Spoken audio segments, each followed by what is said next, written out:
Movie में हमें एक ऐसे कपल को दिखाया जाता है जो बिना डॉक्यूमेंट्स के आए वर्करों से उन्हें ब्लैकमेल करते हुए अपने घरों में काम करवाते हैं। सो मूवी की स्टार्टिंग में हम यहाँ मेमो नाम के एक बंदे को देखते हैं जो यहाँ पर अपने भाई एलिजेंड्रो से मिलने आया है। मेमो और एलिजेंड्रो दोनों ही इस देश में इमिग्रेशन के जरिए बिना डॉक्यूमेंट्स के रह रहे हैं। मेमो के पास में कोई दूसरा काम नहीं है, इसीलिए वो अपने बड़े भाई के साथ में काम करने के लिए आया है। एलिजेंड्रो डेली वर्कर है जो अपना गुजारा करने के लिए लोगों के यहाँ पर लेबर का काम करता है। दोनों लोग अगले दिन अपने वर्क की तलाश में जाते हैं। यहाँ पर उनके अलावा भी कई सारे लोग होते हैं जिससे उनके लिए कोई वर्क मिलना यहाँ पर थोड़ा मुश्किल होता है। मेमो को तो कोई भी वर्क नहीं मिल पाता है, मगर एलिजेंड्रो फिर भी थोड़ा बहुत इधर उधर काम करके कुछ पैसे कमा लेता है। मेमो उदास ना हो इसलिए एलिजेंड्रो उसे कुछ पैसे दे देता है। हम यहाँ पर ये भी देखते हैं कि एलिजेंड्रो कुछ पैसों की सेविंग कर रहा है। एक्चुअली एलिजेंड्रो की बीवी और बच्चे इस देश में नहीं है और वो उन्हें भी इमिग्रेशन करके यहाँ पर लाना चाहता है। इसके लिए उसकी एक डीलर से बात हुई है, लेकिन सिर्फ इतने से पैसों में कुछ भी नहीं हो पाएगा। रात हो जाने पर एलिजेंड्रो अपने बीवी के पास कॉल करता है। इससे हमें ये पता चलता है कि वो अपने वाइफ और बेटे से कई सालों से नहीं मिला है। नेक्स्ट डे दोनों लोग फिर से काम ढूंढने जाते हैं। फाइनली दोनों को यहाँ लिज नाम की एक लेडी के यहाँ कंस्ट्रक्शन का काम मिल जाता है।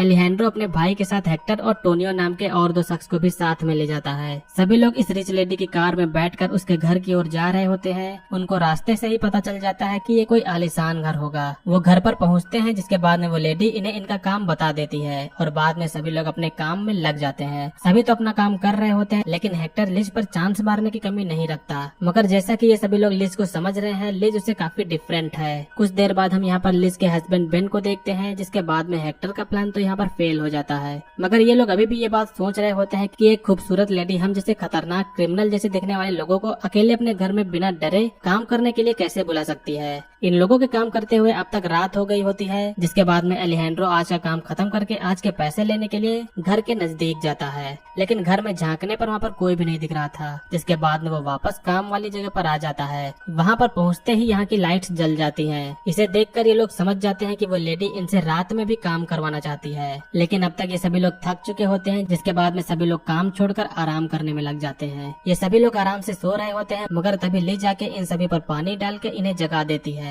और वापस फिर से काम करने को कहती है। अब ये सभी लोग, खास तौर पर हेक्टर, तो भड़क जाता है कि हम रात में काम नहीं करेंगे। जिसके बाद में लिज धमकी देने लगती है कि अगर काम नहीं करोगे तो मैं पुलिस को बुला लूंगी। लिज को पता है कि ये लोग बिना डॉक्यूमेंट्स के वर्कर हैं, जिससे अगर यहाँ पर पुलिस आई तो यहाँ पर ये लोग इलीगली रह रहे हैं तो इनको गिरफ्तार कर लेगी। एलिजेंड्रो समझदारी दिखाते हुए शांत होने को कहता है और बाद में सभी लोग काम पर दोबारा लग जाते हैं। काम करते हुए अब अगला दिन होता है। मेमो काफी थक चुका है और वो गेट की तरफ जाकर बाहर फेंस से जाने को देखता है, लेकिन फेंस में से करंट आ रहा होता है और गेट भी तभी खुलता है जब कोई गाड़ी बाहर जाए या फिर अंदर आए। लिज के क्रूर होने का अंदाजा हम इस बात से लगा सकते हैं कि उसके घर के अंदर जब कुछ चूहे आ जाते हैं तो वो उन्हें कुचल कर ही मार देती है। इधर टोनियो काम कर रहा होता है और तभी उसके हाथ में चोट लग जाती है, जिसके बाद में सभी लोग जल्दी से उसे घर के पास में ले जाते हैं। अंदर से लिज निकलती है और उस पर क्लीनर डाल के उसे पट्टी करके कह देती है कि ये इतनी भी गहरी चोट नहीं है। एलिजेंड्रो उसे क्लिनिक में ले जाने को कहता है, लेकिन लिज ब्लैकमेल करते हुए कहती है कि फिर साथ में पुलिस को भी बुलाना पड़ेगा। जिसके बाद में सभी बिना कुछ बोले काम पर वापस आ जाते हैं। ये लोग सभी समझ गए होते हैं कि वो यहाँ पर फंस चुके हैं। जिसके बाद में अब ये सभी लोग यहाँ से निकलने की प्लानिंग में लग जाते हैं। हेक्टर घर के पास में जाकर एक चाकू से जाली को काट कर घर के अंदर जाता है। वहाँ से वो चुपके से चाबी लेकर बाहर निकलता है, लेकिन उसके बाहर आने पर दूर से बेन उसके टांग पर गोली मार देता है। फिर बाद में अंदर से ली जाती है और अपनी हील से उसके चेहरे पर वार करके उसे बुरी तरह से मार देती है। ये देख के सभी लोगों की फट जाती है और सभी लोग जान जाते हैं कि ये लोग सनकी हैं। बेन इन लोगों से बोलता है कि तुम अपना काम करते रहो, तुम्हें कुछ भी नहीं होगा। सभी लोग दोबारा काम करने चले जाते हैं, लेकिन कुछ देर में लिज गन के साथ में डांस करते हुए बाहर आती है, जो कि काफी अजीब है। लिज इन लोगों से डेड बॉडी के निशान साफ करवाती है, क्योंकि कुछ ही देर में यहाँ पर एक डीलर आने वाला था। वो डीलर यहाँ आता है और इन तीनों को दूसरी साइड में बांध दिया जाता है। अब हमें ये नहीं पता है कि लिज और बेन ने इन तीनों हट्टे कट्टे नौजवानों को कैसे बांधा। इधर डीलर इस घर को दूसरों को खरीदवाने के लिए इसके पेपर्स लाया होता है। यहाँ पर हम ये देखते हैं कि लिज को हल्की सी भी गंदगी पसंद नहीं है। कुछ देर बाद डीलर जाता है और फिर लिज इन तीनों को खोलकर गन पॉइंट पर इनसे कपड़े उतरवाती है। कपड़े उतरवाने के बाद वो उनसे गड्ढा खुदवाती है। टोनियो के हाथ में चोट लगी थी और जब वो गड्ढा खोदने में जल्दी थक जाता है तो बेन आके उसे फावड़े की मदद से उसे मार देता है और इधर ये लोग देखने के अलावा और कुछ नहीं कर सकते।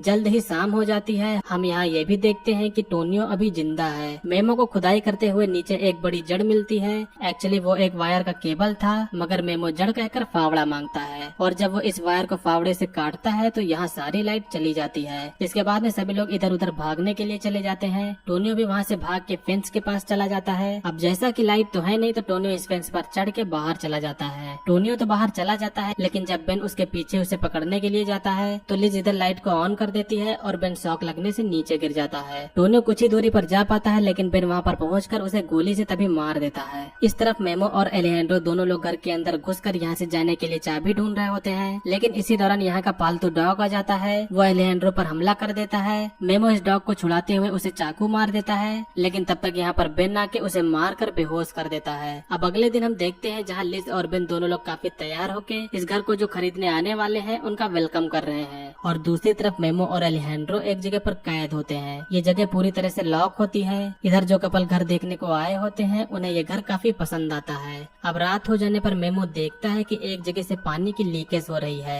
इसके बाद में वो एक चाकू की मदद से उसी जगह पर छेद करता है और वहाँ पर वो बड़ा सा होल करके घर के ऊपर वाले हिस्से पर निकल जाता है। मेमो एलेजेंड्रो को भी निकालता है, मगर एलेजेंड्रो के पैर में घाव था तो वो भाग नहीं पाएगा। इसलिए एलेजेंड्रो मेमो को अकेले ही यहाँ से चले जाने के लिए कहता है। मेमो अकेले जाना तो नहीं चाहता है, लेकिन उसके कई बार कहने पर मेमो यहाँ से चला जाता है। मेमो अब बाहर जाने वाला होता है। बाहर से कोई गाड़ी अंदर आती है तो गेट खुलता है और बाद में गेट बंद भी हो जाता है। उसे बाहर जाने के लिए कार चाहिए। इसके लिए वो घर के अंदर चाबी ढूंढने जाता है, लेकिन तभी उसे वहाँ कोई आदमी मिलता है जो उसे भी मार देता है। इस तरफ एलेजेंड्रो को भी लिज और बेन पकड़कर उसे बांध देते हैं। उसे टॉर्चर करते हुए बेन उसके मुंह में ऑयल डाल देता है। ऑयल पेट में चले जाने से एलेजेंड्रो बेहोश हो जाता है, लेकिन जब लिज उसके करीब आती है तो एलेजेंड्रो उस पर ही थूक देता है। इससे लिज बहुत डर जाती है क्योंकि वो बिल्कुल भी गंदगी बर्दाश्त नहीं करती और वो इसे धोने के लिए चली जाती है। इस तरफ अब बेन बचता है और जब बेन उसके साथ में बातें कर रहा होता है तो एलेजेंड्रो अपने पीछे वही गड्ढे को देखता है, जिसके बाद वो कुर्सी को उसे गड्ढे में ढकेल देता है और उसके हाथ भी साथ में खुल जाते हैं।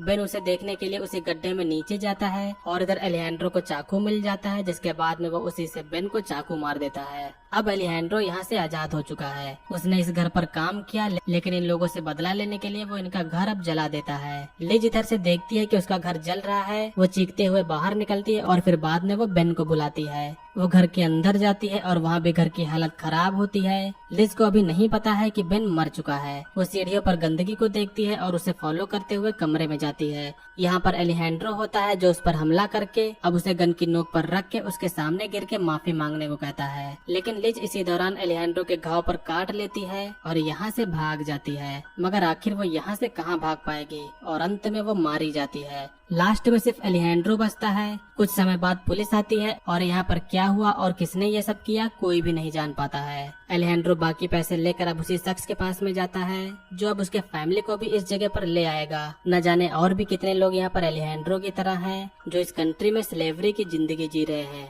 और लास्ट में यहीं पर इस मूवी का एंड होता है। तो दोस्तों ये थी 2019 की एक हॉरर थ्रिलर मूवी का एक्सप्लेनेशन। मूवी का नेम है बीनीथ अस। उम्मीद करता हूँ कि आप लोगों ने इस मूवी के एक्सप्लेनेशन को एंजॉय किया होगा। मूवी का एक्सप्लेनेशन अगर आपको पसंद आया तो वीडियो को लाइक करिएगा। चैनल पर अगर आप लोग नए हो तो सब्सक्राइब करिएगा। आज की वीडियो के लिए बस इतना ही। मिलेंगे अगली वीडियो में, तब तक के लिए बाय। जय हिंद, वंदे मातरम।